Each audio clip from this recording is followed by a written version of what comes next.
In the ancient land of Israel, there lived a man named Elijah. He lived in a time when it never rained and everything was dry.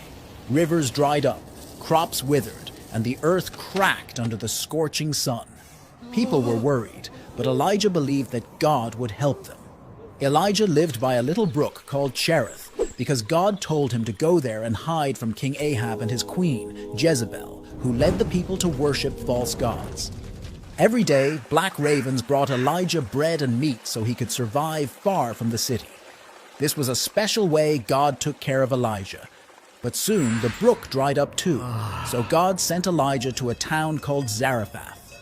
There he met a widow who was running out of food. Elijah told her something amazing. If she shared her food with him, God would make sure her food didn't run out until it rained again. And that's exactly what happened. Her jar of flour and jug of oil never ran out. The widow had a son who got very sick. He stopped breathing and died. Elijah was very sad and prayed to God, and miraculously the boy started breathing again. The woman was so happy and knew that Elijah was truly close to God. One day, God told Elijah to confront King Ahab and challenge him to a test to prove whose God is real. He went to a place called Mount Carmel to show the people who the real God was. He challenged the prophets of a false god, Baal.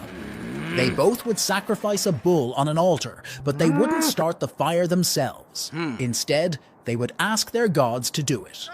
The prophets of Baal tried all day, but nothing happened. Then it was Elijah's turn. He repaired the altar of God that had been broken, placed his sacrifice upon it, and even poured water over it. He prayed, and suddenly fire came down from the sky and burned up his sacrifice. Everyone was amazed and realized that Elijah's God was the real God. After this, Elijah prayed for rain on top of Mount Carmel.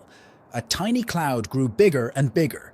Then it started to rain. Wow. Everyone was so relieved and happy. After Elijah made it rain, Queen Jezebel got really angry. Elijah was scared, so he ran away into the wilderness. While Elijah was hiding and feeling really alone, something amazing happened. God spoke to him. God told Elijah that he wasn't alone. There were lots of other people who now believed in God.